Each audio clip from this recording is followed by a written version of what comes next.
the people you would identify. Just write their initials down. Now, you know what's going to happen when you leave here this afternoon and you're heading home. You're going to be driving down, Walkley Road. You're going to say, "Damn, I forgot Jimmy! I forgot to put Jimmy on the list! Damn, how could I forget him?" We're doing this really just as an exercise, so I don't want you to feel bad if you forget something. Next, I would like you to think about your neighborhood, where you live. Are there any people in that neighborhood that you really trust? That you would give the key to your apartment to bring your mail in, or water your plants, or to, feed the dog if you're working late? Who are those people in your neighborhood that you're really close with?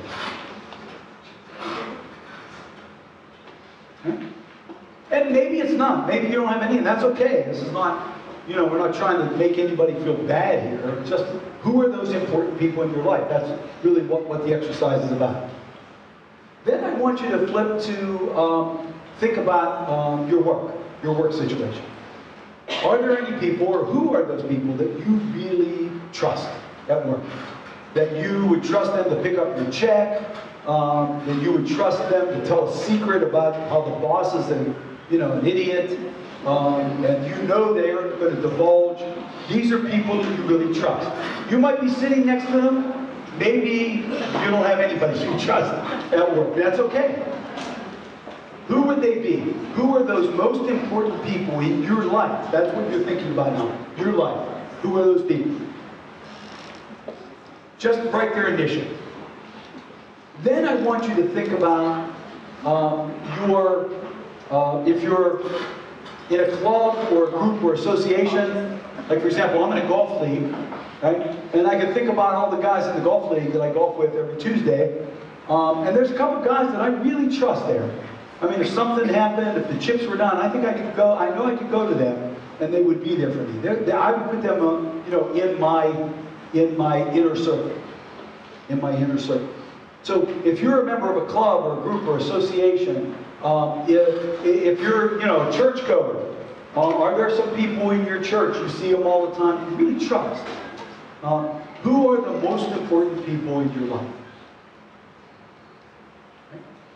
In any platform that you find yourself in, any platform, a club, a group, association, if you're taking a class at the university, at your work site, in your neighborhood, where you're regular, any place you're regular.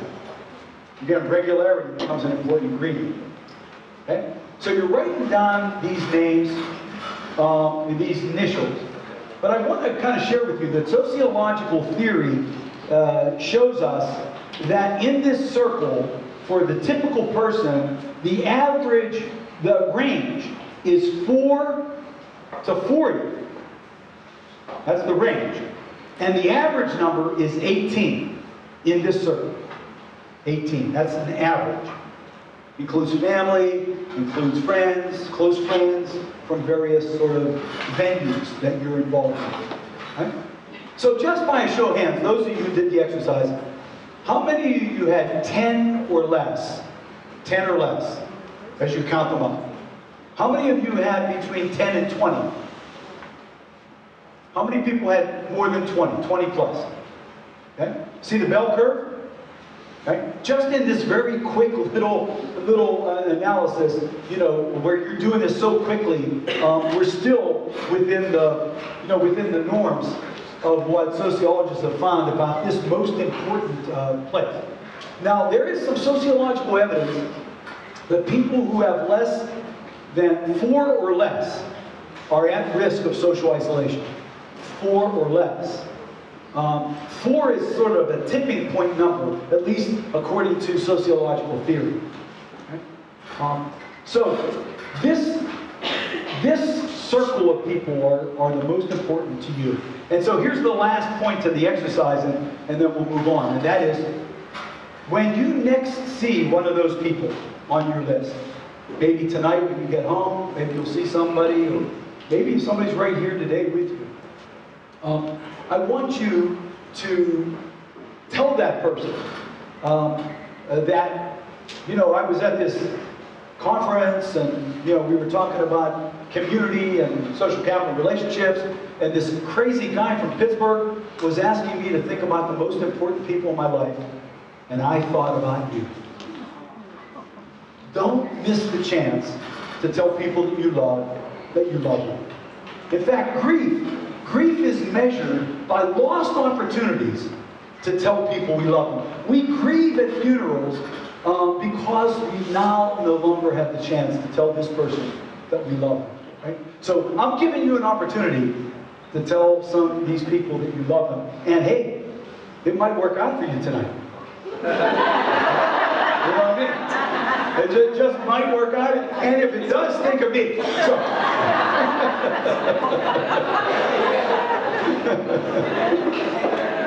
So anyway, don't do that. The moment will be gone there. So let's get into the sort of the steps and stages of social capital.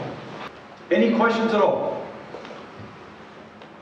Yes, ma'am. I was just going to say, when you're discussing community, one of the things that is the network of different people, but it would be fair to assume that it's also a voluntarily, you have to volunteer to be in that community, so it's not just pushed into a community kind of idea? Yes and no. Yeah, yes and no. Most of the time, yes. That are going across the bridge to this community of people is a voluntary effort. Except with our family.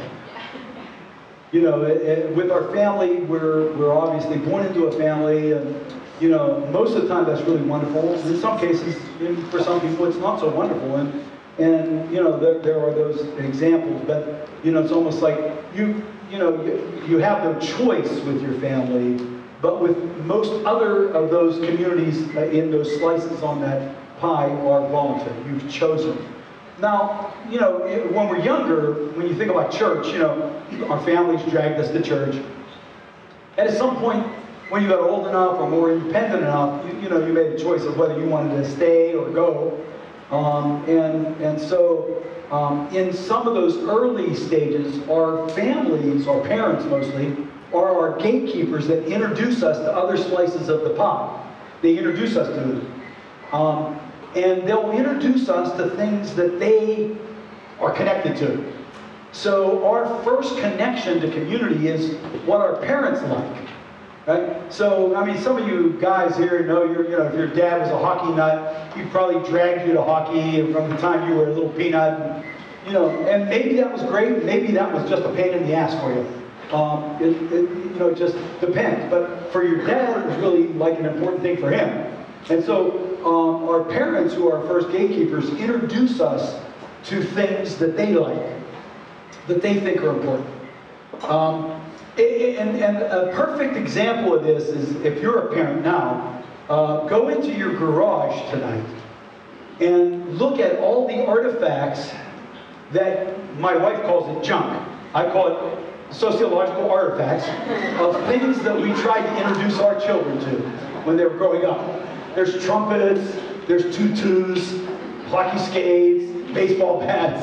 You know, there's all those things that you tried to do to introduce your children to community. Because as parents, your very first job, your most important job, is to create bridges for your children to relationships.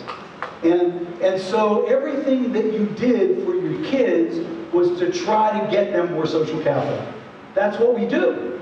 And you know, you maybe didn't think about it that way, but in the end, that's really what our jobs are as parents, is to have our children have more relationships. Because in your heart, you don't need to read it in my book, you know that if your child has more connections, that he and she is going to be better off than if they're just isolated in their room every night by themselves. Then you get worried about that. Whether your child has a disability or not, if other kids don't come to call, if your child is not engaged, you get worried about that. Right? I remember when our children were younger, I was the president of the PTA, the PTG we called it, Parent Teachers Group. And our school, the elementary school my children went to, was a Catholic school called St. Malachy. Mother of Sorrows didn't have a school. It was too small of a parish. So our children went to St. Malachi. And that there were no kids with disabilities at St. Malachi when our kids were going to school. So all the kids with disabilities went to a special school called St. Anthony's. It was a special school just for kids with disabilities. They all got from all over the county. They got bused there if they wanted a Catholic education. So I approached the pastor of St. Malachi and I said, why don't we have any kids with disabilities here, right? And the pastor said, well, we got St. Anthony's. And I said, well, our kids have to go all the way to Oakmont. That's all the way on the other side of town. I said, when they could be right here, they live in this neighborhood, in this community. Why don't we bring them back? So the pastor kind of got excited, and we created a program where we identified all the kids that were in St. Anthony's school.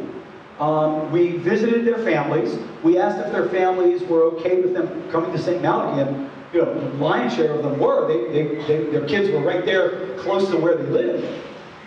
So what we did during the summer was we created a gatekeeper program where we got the kids that were already in St. Malachi to begin to meet the kids from St. Anthony's that lived in the community. So my daughter, these were like the gatekeepers. My daughter Gianna was one of the gatekeepers. So we connected Gianna with a young girl by the name of Nicole, same age as Gianna, who had Down syndrome, and she was at St. Anthony's. And so during the summer, Gianna and I went to visit Nicole and her family, just to sort, because Nicole was going to now come starting in September. She was going to come back to St. Malachi. So we didn't want the kids to come in cold. We wanted them to come in with somebody they knew, some gatekeeper, some connector. So Gianna and I visited Nicole at her home. Now Gianna was maybe in 5th grade, 6th grade, so we go into the house and I introduce myself to Nicole's mom, and we're chatting. She gets me a cup of coffee. And Gianna and Nicole are chatting, and they go up to Nicole's room, right? So they go up and they're up in her bedroom. So about 10 minutes later, Gianna comes down and she says to me, Daddy, Nicole's in. I said, in what? And she said, I said she's going to go to St. Malachi, so she's in the school. She'll be going this fall. I said, but she said, no, I know she's going to St. Malachi. She's in my CD club. I said, your CD club? What's your CD? She said, yeah, Daddy. She said, me and Sally and Nancy, we have a CD club where we save and trade CDs. And this is back in the time of CDs, right? so we're going back in time. So I said, I didn't know you had a CD club. She said, oh yeah, Daddy. She said, and Nicole has some fantastic CDs. So Nicole joined Gianna's CD club. So Nicole, and then when the girls would come together, they'd come to our house, they'd go to Sally's house, they started going to Nicole's house, and they would play the music and dance and just do the stuff that kids do. So Nicole came to school that fall, and she now knew Gianna, Nancy, Sally. She already had these initial connections, and she was valued because she had some of the forbidden fruit of the music that we wouldn't let Gianna have, but she had access to Nicole's music. So here's the moral of the story, or the postscript of the story. Gianna's birthday is in January. And so she came to me and said, Daddy, I'd like to have a swim party for my birthday. I said, honey, we live in Pittsburgh. And it's not it's hard for a swim club. She said, yeah, but Sally said that we could get the boys club pool and we could use the pool and they have parties there.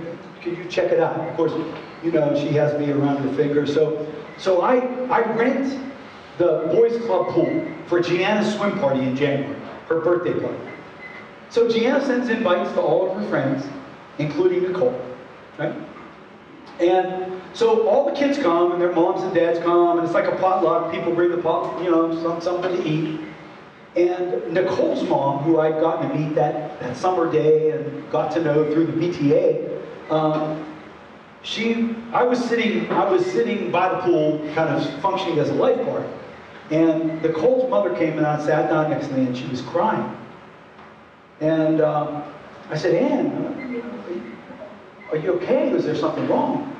She said, Al, and it sort of gets to me every time I tell the story. She said, Al, she said, these are tears of joy. She said, I don't know if you'd understand this or not. She said, but this is the first time Nicole's ever been invited to just a typical birthday party. That Nicole had never been to just a generic, community birthday party. Stuff that we take for granted that other people somehow, some way don't have exposure to is really it's what's behind the passion for this kind of work. And it's not complex. This is not rocket science. It's stuff from the heart, right? It's stuff from what touches you is the exact same thing that touches, somebody who's been denied those opportunities. So the notion of starting where people are at, really beginning to say what other kind of platform, recognizing the community can be a CD club, like Gianna had. It doesn't have to be like an official community where you have a membership card. Community can happen everywhere, anywhere, but it has similarity and regularity built into it. So there's some regularity, there's some commonality that gets you there, CDs. There's regularity, the kids gather all the time. And that there's this sort of notion of being a part of something on a regular basis. When you're gone, people miss you. When you're not there, people wonder where you're at. Maybe they call. Are you okay? We haven't seen you in the last 2 meetings. Right? So that notion of community becomes the start point of this. The next up is these 4 steps to building social capital that I want to go through, and I want to do some exercises and have some dialogue about. But I don't want to start it with lunch, right on the cusp. But what we're going to do is I'm going to recommend a process, and maybe where the intersection is to your question or your comment is you may already be doing some of this, and that's great. That's fantastic, and we could talk about that. But we're going to play around with these 4 steps. We're going to look at them in an algorithm of step 1, step 2, step 3, step 4, and we're also going to look at somebody was asking me about behavioral issues. They were asking me, are we going to talk about folks who have erratic behaviors or maybe unpredictable behaviors? And what we'll do there is we'll take these 4 things and we'll look at how we might, from a strategic point of view, order them differently, especially if we have behavioral issues that we're dealing with. And I'll talk about that as we get into that second nature. Also, the next module after lunch. We're also going to really spend a fair amount of time on this idea of the gatekeeper.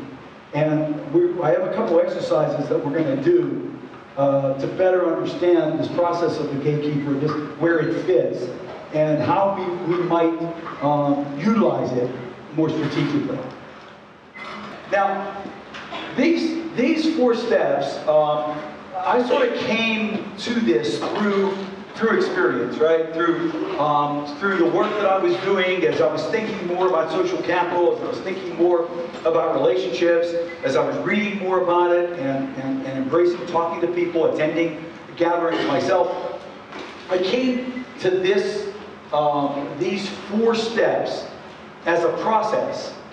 Now, this is not an algorithm in that it works all the time. In fact, I don't know how many of you are Big Bang Theory enthusiasts, but I'm a Big Bang Theory freak. I really, really enjoy it. And the Big Bang Theory, for those of you who don't know, a sitcom, right? It's in its 9th or 10th year, and it's really about social capital. It's about 4 incredibly bright scientists who are socially inept and struggle dramatically in terms of their relationships. And you might even You might even draw out that Sheldon Cooper maybe has Asperger's, maybe. He's been tested, they've never found that. You know, that notion of not being able to read social cues and other kinds of things that sometimes are associated with some, you know, some aspects of Asperger's. But in The Big Bang Theory, there is an episode that I would really recommend that you Google. It's on YouTube. You can find it on YouTube. It is called The Friendship Algorithm. The Friendship Algorithm. So the storyline of that episode, if you just go to YouTube and type in Big Bang Theory, you know, Friendship Algorithm, it comes up. It's about a 2-minute clip. And the clip is that Sheldon Cooper recognizes how important social capital is, but realizes he only has 3.5 friends. And so he really recognizes he needs to build more social capital. So he decides, as a scientist, that there has to be a process here. There has to be some kind of an algorithm or some kind of an approach to relationships and friendships. And so he looks for some books on social capital, you know, as a scientist. Obviously, my book wasn't out yet when the episode came, so there was really no books on social capital that he could find. So he goes to the children's section, because he asked the guy at the bookstore, do you have anything on friendships and relationships? And the guy says, you know, in our children's section. So he goes to the children's section, he finds a book that's Stu the Cockatoo is New at the Zoo. It's a book about a new cockatoo that comes to a zoo, and how that cockatoo builds friendships with the other animals at the zoo. So he reads the book and he distills it, and he creates an algorithm, a whiteboard process to building friendships. And so he works it all out on the whiteboard, and then he decides that he wants to test the algorithm, and he wants to show Leonard, Raj, and Howard how it works. So they're all gathered in the living room, and he has the whiteboard, and what Sheldon Cooper does is he makes a call to Kripke. Now again, if some of you who are watching The Big Bang Theory, you know that Kripke is yet a 5th scientist who also struggles with relationships. So he goes through the algorithm, talking to Kripke, following each step along the way. The humor of the episode is that there is no bona fide, you know, process of building relationships. There is no algorithm. It is not scientific. It is much more emotional. It has all kinds of intervening variables and approaches, and so you really can't script it in a scientific way. But what I've really tried to do with these 4 steps is to at least give us some sense of a process that we might try to go through with some of the folks we support. So, in a nutshell, the first step of the process is not to look at what's wrong with somebody, or what they struggle with, or what their deficiencies are, which is part of the micro model, but to really look at what's right about people. Rather than do a clinical analysis, this is a cultural profile. So this first step is really trying to discover who is the person you're working with, and what do they like, what do they care about, what are they interested in, what are their affinities. So what I'd like to do the exercise I'd like to do to underscore this is to ask you to write down on a sheet of paper, or a scratch sheet of paper, at least 3 things that you really like, or like to do, or care about, or have some affinity for, or passionate about. 3 things. Just some, you know, like for me, you know, one of the things I love is jazz music. Right? I play jazz bass. I love jazz music. So jazz would be one of the things I would put on my list. Another thing I would put on my list, I love to read. I'm a voracious reader. I'll read anything I can get my hands on. So I would put reading. I love to golf. So I would put golf down as really one of my passions, one of the things I'm interested in. So what are you interested in? What are 3 things that you really care about, interested in? Maybe it's a hobby. If you were retired and had more time, you'd do more of this. What would you be really interested in terms of your own sort of cultural profile? Who are you culturally? Okay? So what's one of the ones on your list? Reading. So we got another reader. Any particular genre of reading? Crime. I like crimes too. In fact, have you ever read anything by Jonathan Kellerman? Yeah, it's good stuff, isn't it? Kellerman is a psychologist, and so he writes like whodunits kind of mysteries, and but he builds in all these psychological sort of issues and variables in in the crime. So it's kind of cool stuff. What's one of yours? Crafting. Nice. What kind of crafting? Knitting. Nice. Fantastic. Great. How about one of yours?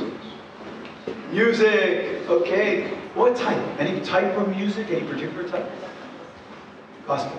Yeah. Do you play an instrument or sing or piano? Okay. Fantastic. How about one of yours? Hockey. We're in the right place, huh? You sit out there and watch the kids play. Nice. And the season. By the way, tonight's the season opener for the Penguins. Pittsburgh Penguins. You heard of the Penguins? Yeah. No, you haven't. How about one of yours? Photography. Fantastic.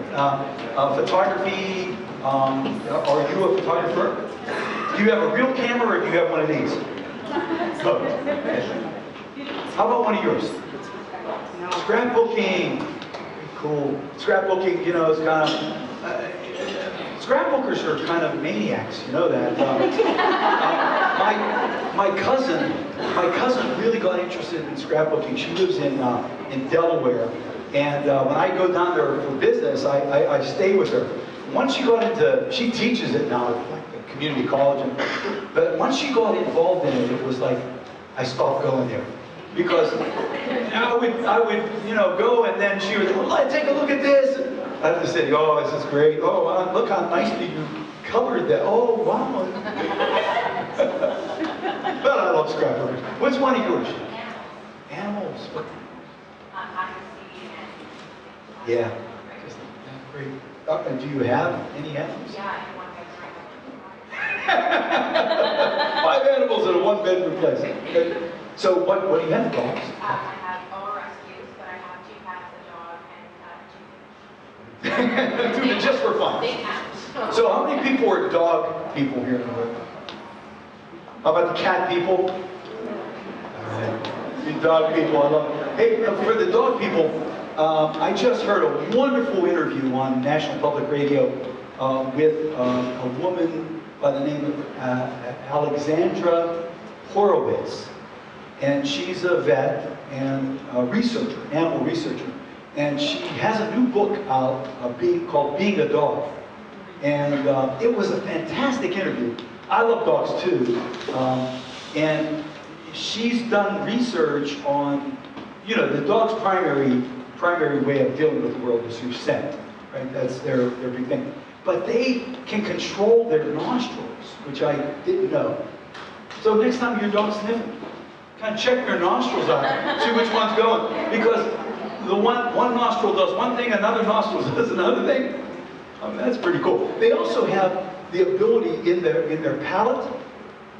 They have like a little port in their palate that goes into their olfactory sense, so they can actually smell through licking. That's why they'll always lick things, is they can then bring their tongue up to their palate, and then the odor goes through the port into their olfactory. Really fascinating stuff. Horowitz is her name. Yeah. So what's one of yours? Nice. Fantastic. Yeah. So where's the most exotic place you've hiked? I'm not entirely very exotic. I love to go to like bands and stuff like that. Yeah. But it's mainly Ottawa, Yeah, nice. Okay, great. So we don't have enough time, obviously, to go around the entire room, but if we did, we would find out what fascinating people you are. You know, the interests you have, the kinds of things that you're intrigued by. It's really, really fascinating. And the same is true with my cousin Carrie, or Dominic, or other people in your life that you either work with or know who are experiencing disabilities. They're fascinating people. They have all kinds of things that they are interested in. Now, for some folks whose situations are really severe, we were having a conversation at lunchtime about some of the folks that we support who are on respirators or on feeding tubes, they're really medically challenged or cognitively challenged. Those folks have interests as well. And finding those really become, I think, the very first step of thinking about relationships. Because when you do a process like we just did, where we discovered things about you that you like, that you're interested in, two things happen in that process.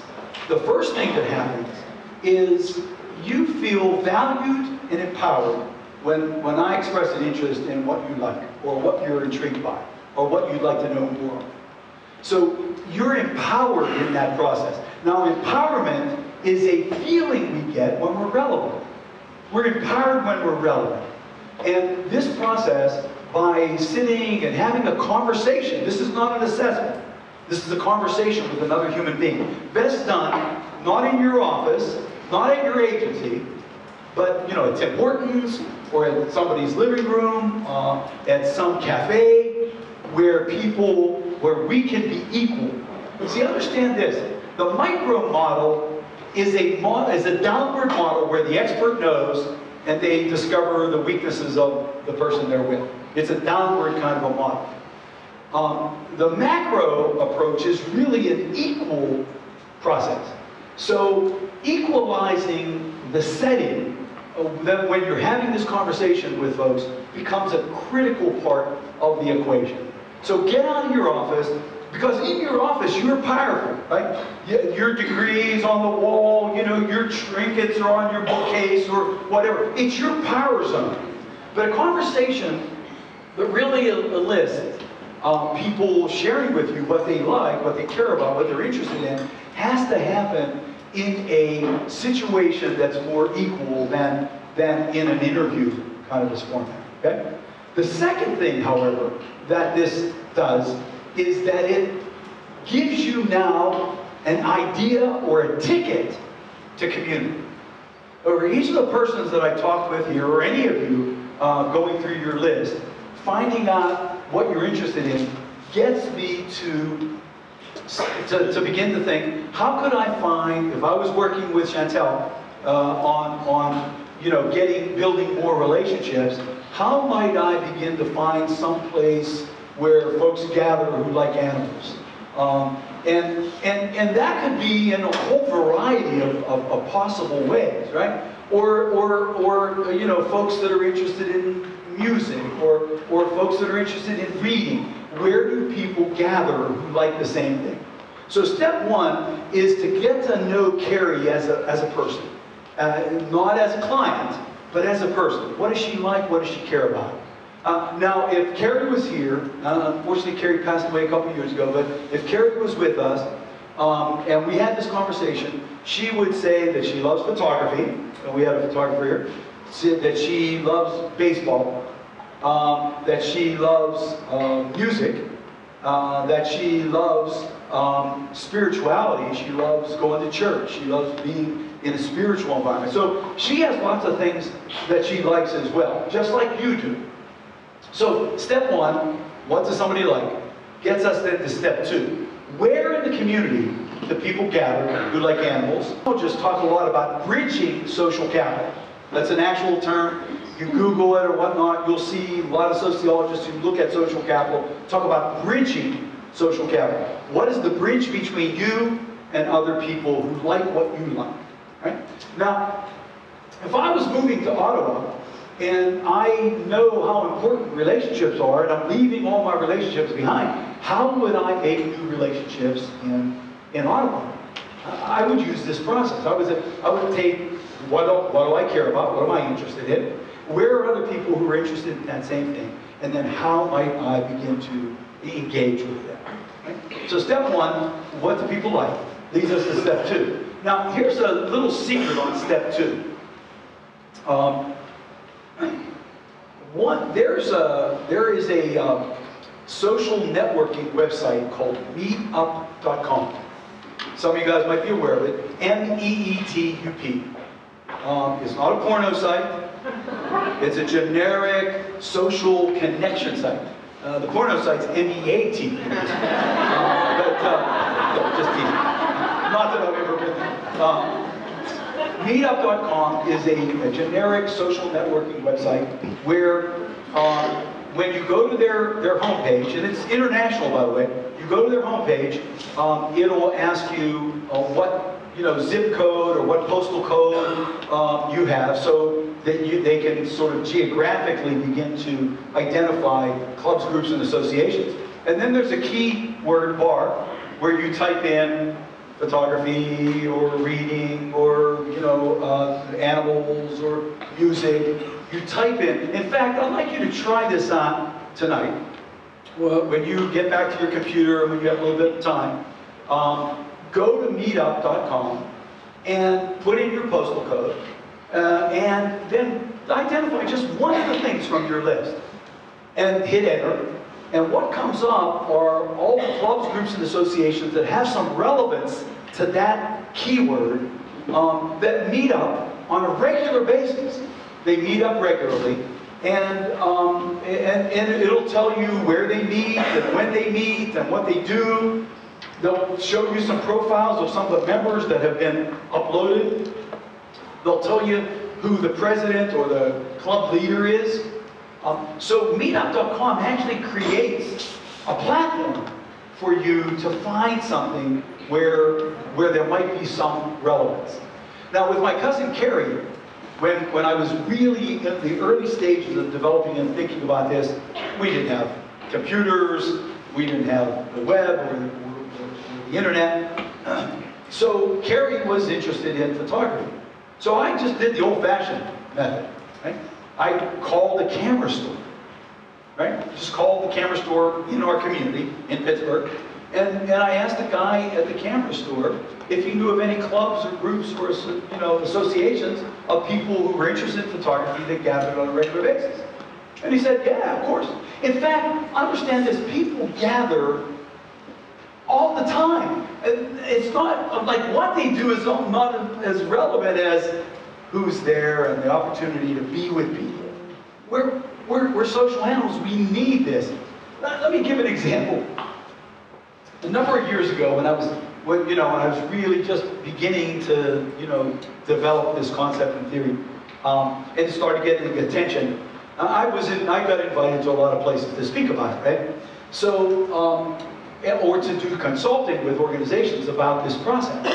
So I got a phone call from a group that was from Parsons, Kansas. Now Kansas, obviously, central part of the United States. And Parsons is, not your everyday town. In fact, I got a map on, where the hell is it at? I couldn't find it. It was so small.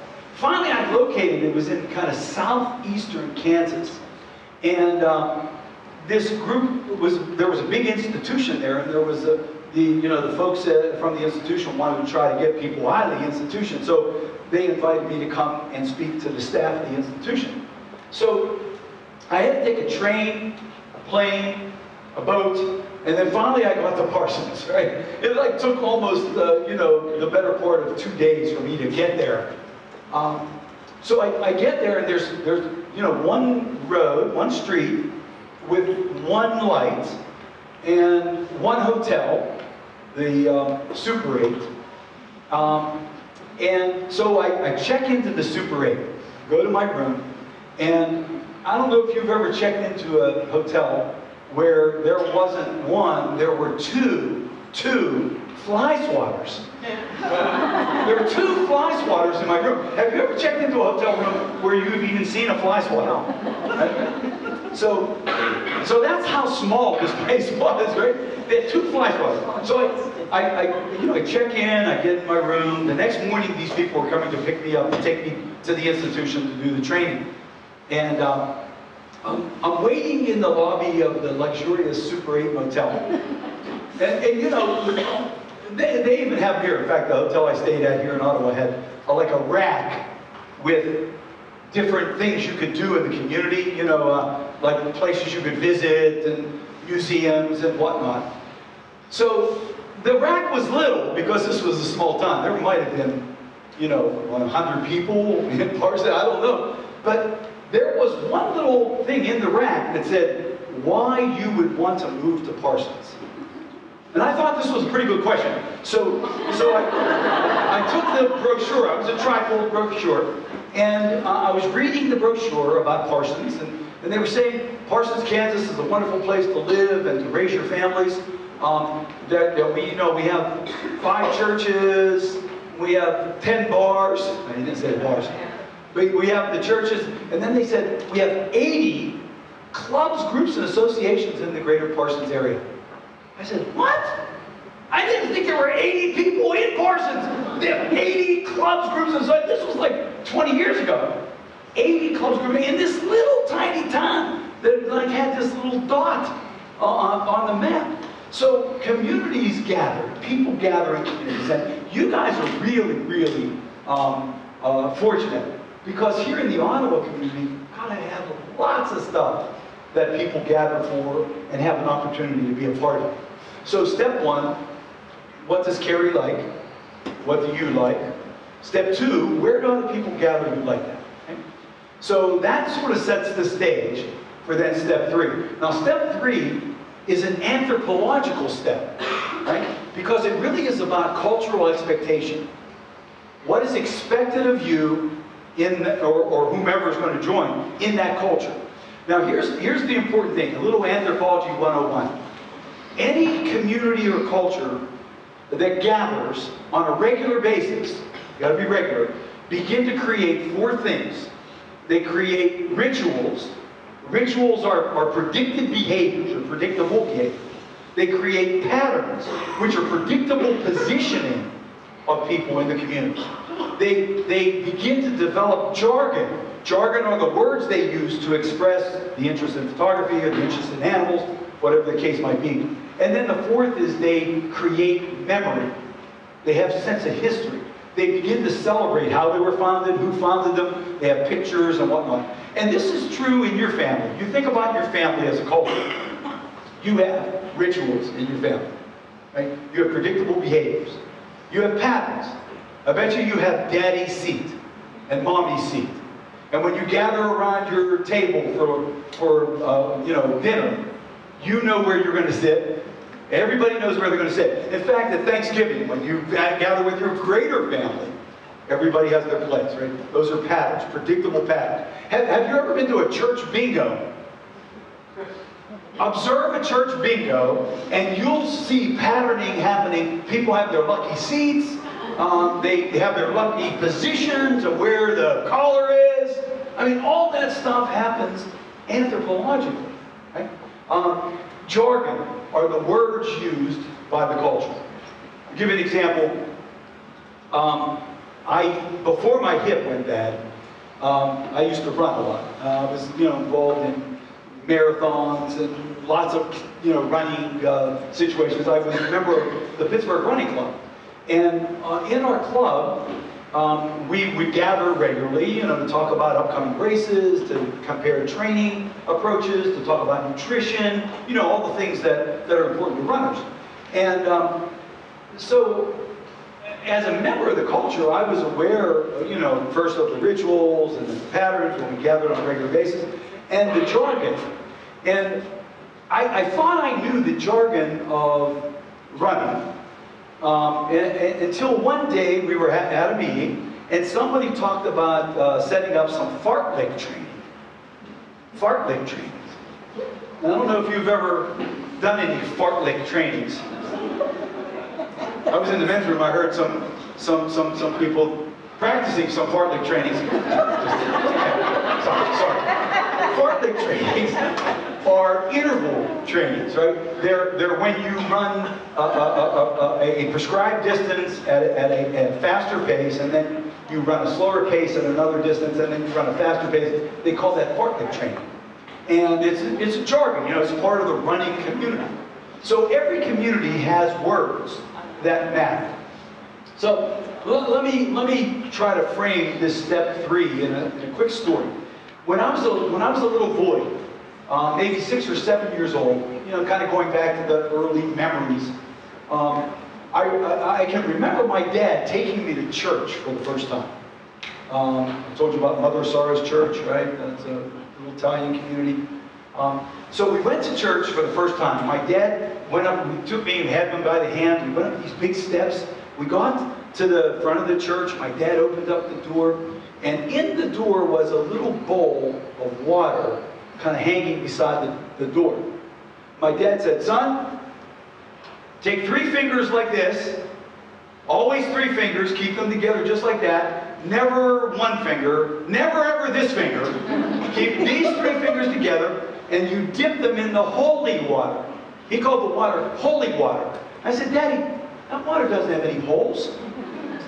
And I said, "Son, it's abstract, it means the water was blessed, you'll understand that at some point, but just get your finger." So I went like this, and he said, "No, don't slap the holy water. You never slap the holy water.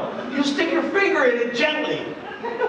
So my dad showed me, he dipped his fingers in, I dipped my fingers in. My dad said, "Son, you take those 3 wet fingers, and you bring them to your forehead. You say, in the name of the Father, the Son, the Holy Ghost." That's like 1955. We don't say ghost anymore. We say Spirit, Holy Spirit. But back at that time, we said ghost. And so when we said the word Holy Ghost, I said to my dad, I said, "Dad, there's a ghost in here." He said, He said, "Yeah, but they're nice ghosts." So we proceed into the church, and I'm really nervous now. I'm looking around, there's a ghost in here. So my dad said, "Here, son, we're going to sit in this pew." I said, "Yeah, it does stink in here, Dad." Sniff around, you know, at the burning incense. And he said, "Pew." It's just another word for a chair, seat. Just go ahead in. So we slip into the pew. My dad pulled these things down. He called them kneelers. He said, "Son, we're going to kneel down and pray." So we knelt down. My dad knelt down. I knelt down next to him. I'm little. I'm like 6 or 7. I can just barely see over the pew. But I'm looking for ghosts. And I see something much more frightening than ghosts. Because in the front of the room, behind a table, there was a life-size guy. He looked life-size to me. He looked real. He was nailed to a cross. And there was like spotlight on him. I could see like the blood. And I said, "Oh man." And I was just ready to ask my dad about that when some bells rang. My dad stood up and started singing. So I got up next to my dad. My dad was singing away. And down the middle out came a guy in sheets. He was wearing sheets. He goes up onto this little stage. There's candles. I'm right underneath the guy nailed to that cross.